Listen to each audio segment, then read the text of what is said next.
What kind of home can stand unprotected on an empty plain at 50 degrees Celsius, where metal fractures, water freezes mid-pour, and exposed skin dies in minutes and still keep a family warm through the night?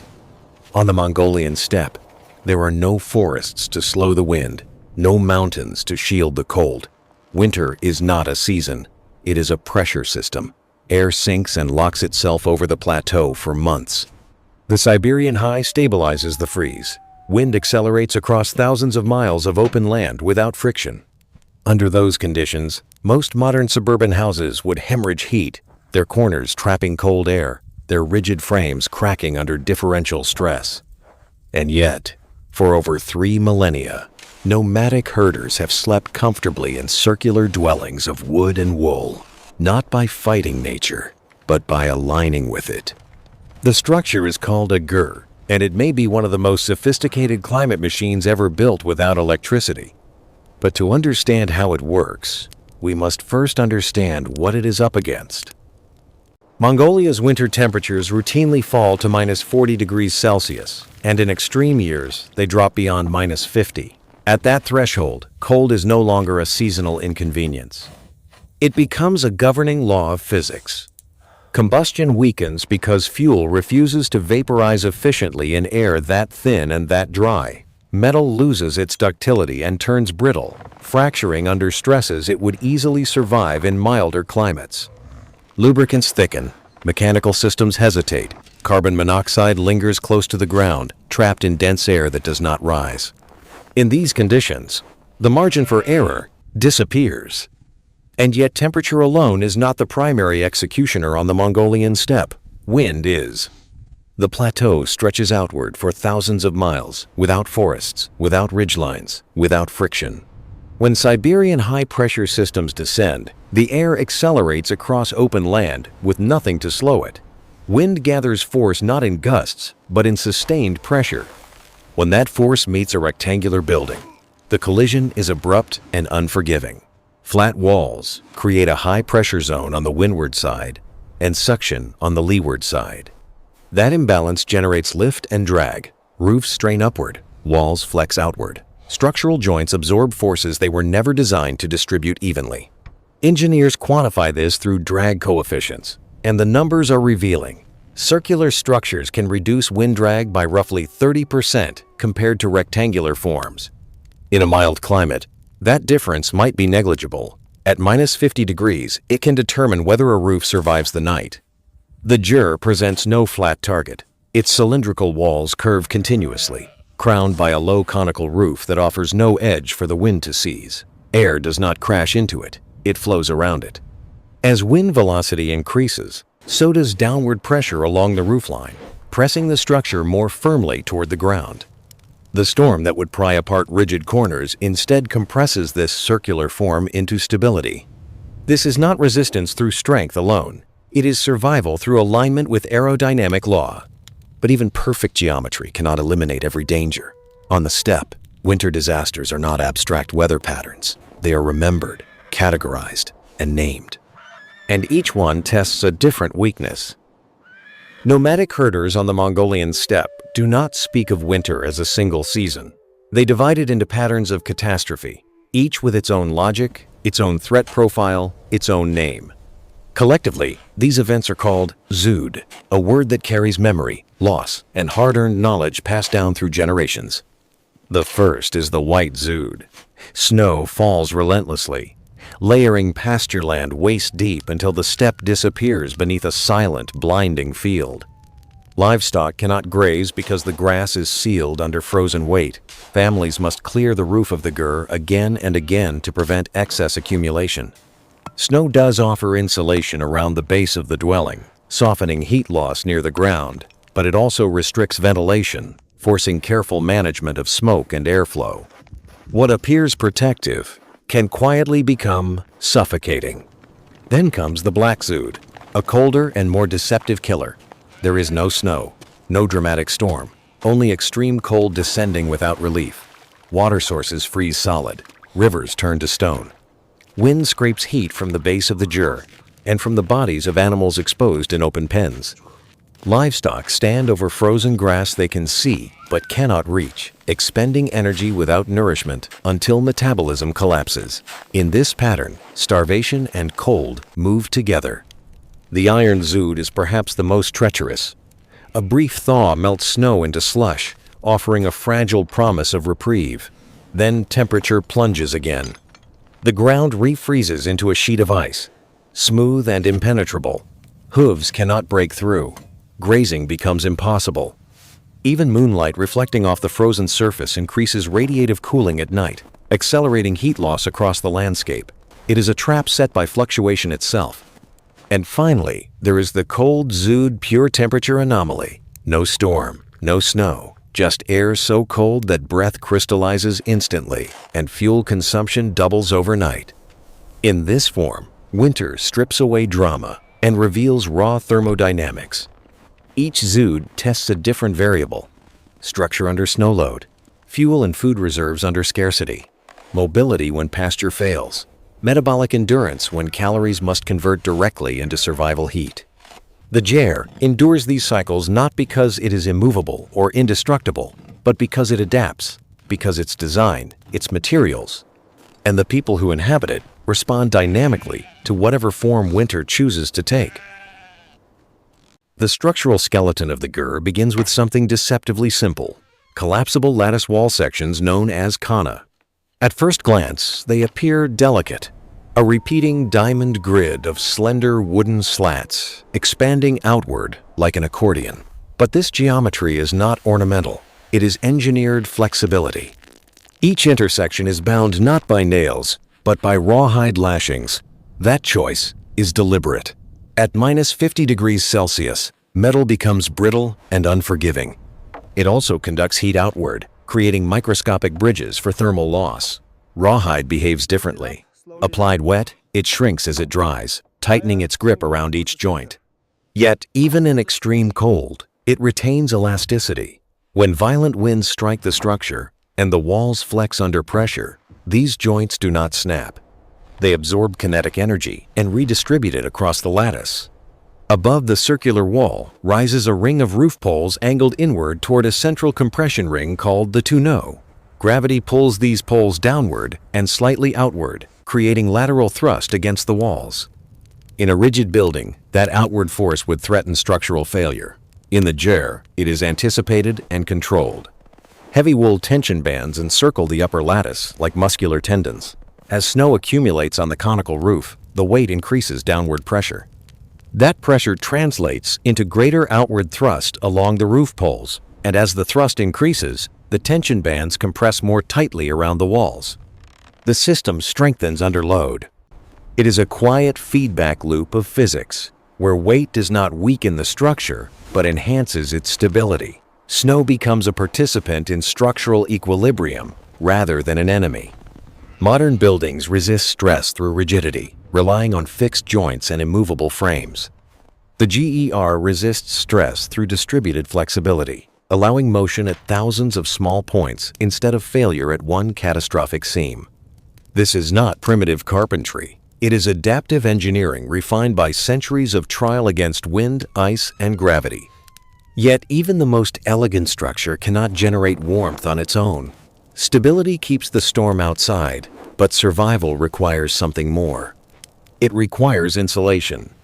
And the insulation of the Ger behaves unlike anything found in modern suburban construction. Felt insulation, known as esgii, is not woven in the way most modern fabrics are. It is not threaded, stitched, or layered in straight lines. It is created through pressure, moisture, heat, and motion. At the microscopic level, each strand of sheep's wool is covered in tiny overlapping scales. When those fibers are wetted and agitated, the scales lift and lock into one another, forming a dense, irreversible bond. What begins as loose fleece becomes a unified thermal barrier. Among nomadic families, felt making is not an industrial process. It is communal engineering. Freshly shorn wool is cleaned, soaked, and spread into thick layers. It is rolled tightly around a core, wrapped in protective cloth, and then dragged behind horses across open ground for kilometers. Friction generates heat. Repeated impact compresses the fibers. Over hours, sometimes days. What was once soft and chaotic transforms into dense sheets of insulation 4 to 5 centimeters thick. It is labor converted directly into thermal security. But wool does more than trap air within its fibers. Wool is hygroscopic, meaning it actively absorbs moisture from its environment. Inside a jur, that moisture comes from breath, from simmering soup, from boiling tea shared late into the night. As water molecules bond with the amino acids in the wool, a subtle chemical reaction occurs.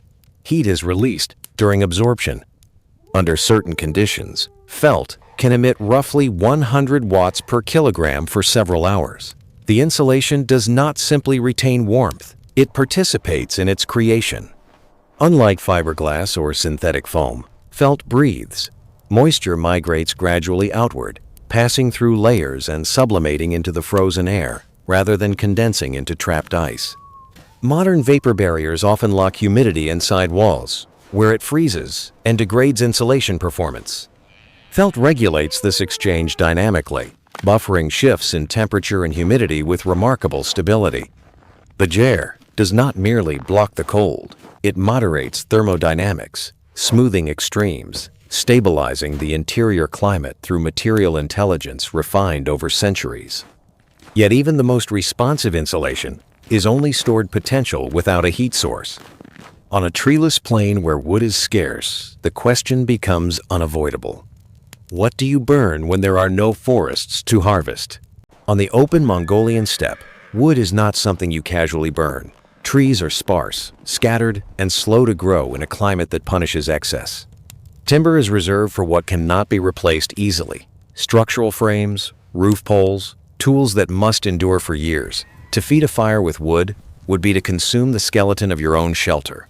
Instead, herders turn to a different reservoir of energy, one already flowing through their herds. Grass absorbs sunlight through the long summer months. Livestock convert that grass into muscle, fat, and waste.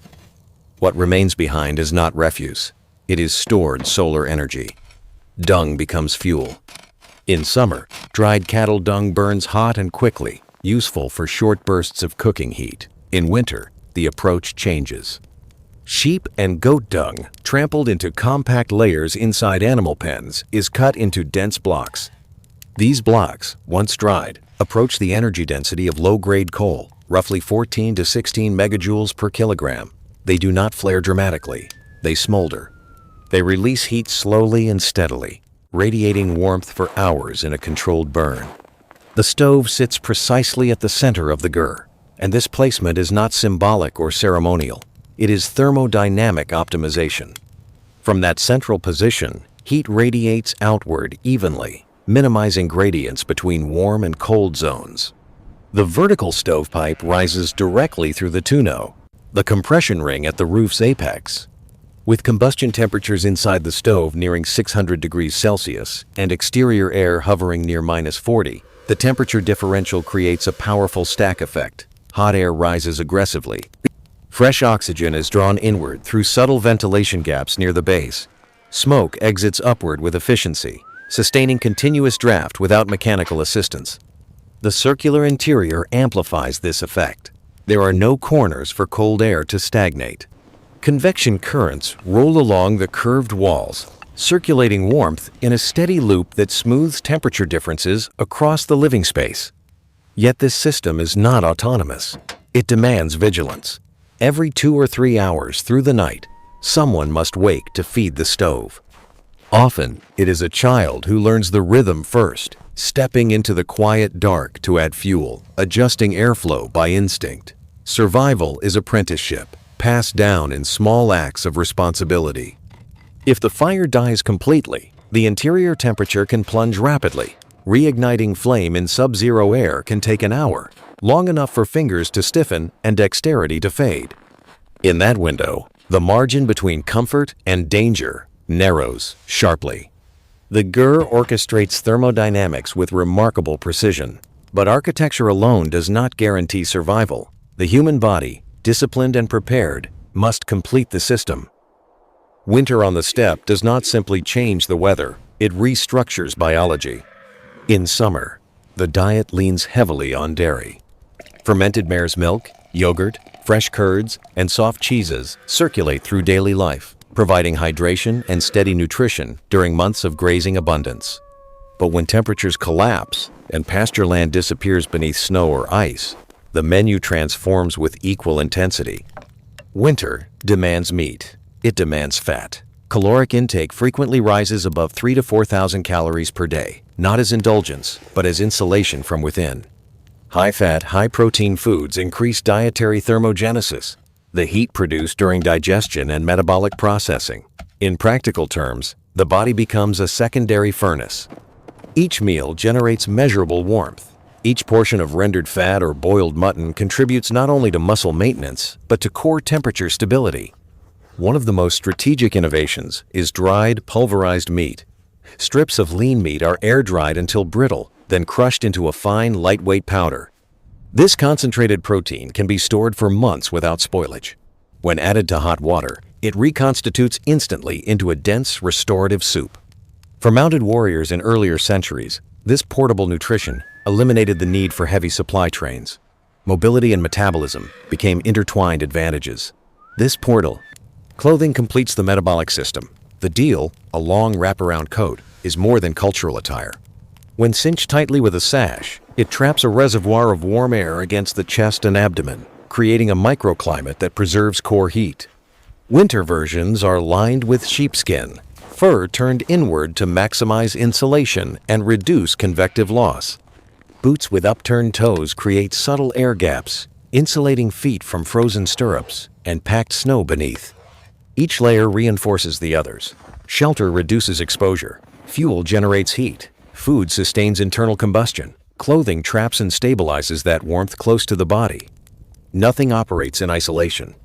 On the steppe, survival is not a single solution. It is a coordinated system where architecture, thermodynamics, metabolism, and material culture function as one integrated design.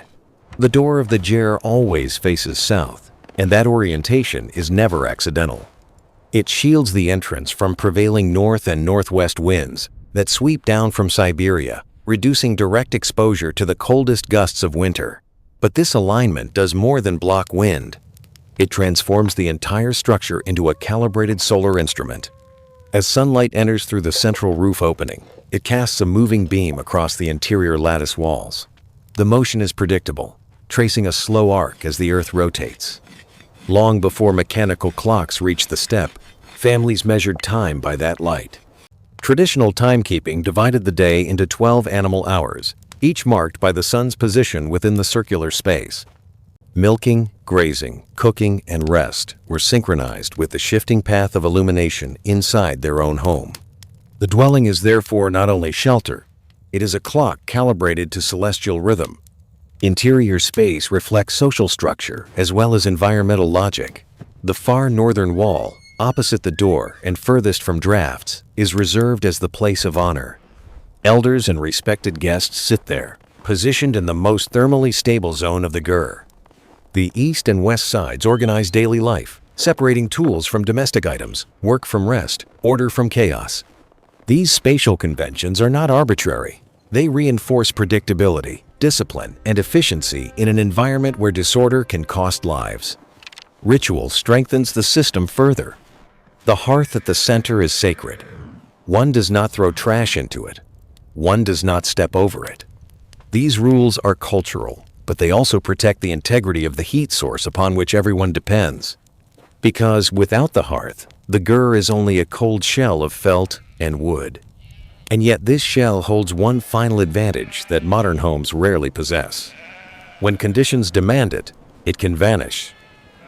The entire structure of a ger can be dismantled in under an hour, and that speed is not a convenience. It is a survival feature refined over centuries of environmental uncertainty. The lattice walls collapse inward like an accordion. Roof poles are lifted free and bundled. Thick sheets of felt are rolled tightly into manageable cylinders. Each component is designed for human hands, for repetition, for movement. Loaded onto camels or a simple cart, the entire home becomes cargo. Within 2 hours, it rises again in a new location, as if it had always belonged there.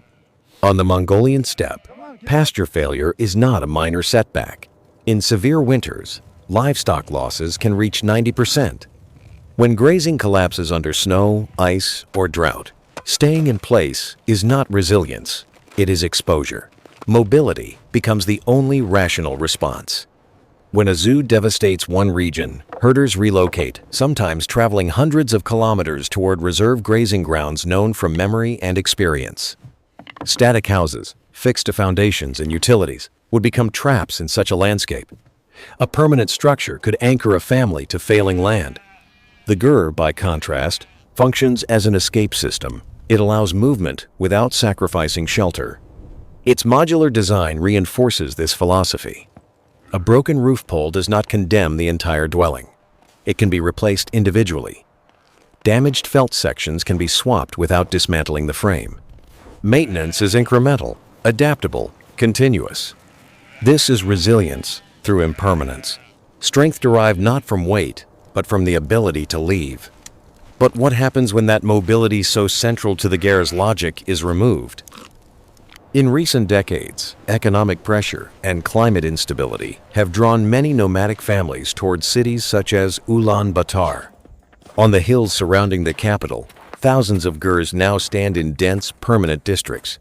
What was once a mobile architecture of open horizons has become a fixed settlement pattern pressed tightly against urban infrastructure. On the steppe, the soil beneath a gur remains part of a living system. The ground breathes, shifts, and insulates naturally. Air circulates freely across vast distances, dispersing smoke and replenishing oxygen. In the city, that relationship changes. Frozen ground becomes a thermal sink, drawing heat downward into compacted earth and permafrost layers. The open wind that once carried smoke away is replaced by still air trapped in valleys. Fuel shifts as well. Dung, once a renewable byproduct of grazing cycles, is often replaced by coal in urban gur districts. Coal burns hotter, but it also releases heavy particulates. In a basin city where winter inversions trap cold air close to the ground, smoke accumulates instead of dispersing. The very insulation and low ventilation rates that once preserved heat now contribute to concentrated indoor pollution. Design elements optimized for mobility and clean air begin to work against their inhabitants when mobility disappears. The integrated balance between structure, fuel, airflow, and landscape fractures under static conditions. The lesson is subtle but profound. Technology that is exquisitely adapted to one ecological system may falter when removed from it. Context is not secondary. It is foundational. Yet in its native environment, under open sky and shifting pasture, the gur remains unmatched, an architecture calibrated not just to climate, but to movement, memory, and land. Archaeological evidence suggests that portable felt dwellings have existed across Central Asia for more than 3,000 years. Long before modern insulation standards, long before industrial heating systems, communities on the steppe were already refining a structure that could endure extremes most contemporary buildings struggle to withstand. This refinement did not occur in laboratories. It unfolded through exposure. Every winter storm tested the frame. Every livestock die-off exposed weaknesses in mobility or storage. Every structural failure under snow load became a lesson embedded in the next iteration. Design evolved, not through theory alone, but through consequence.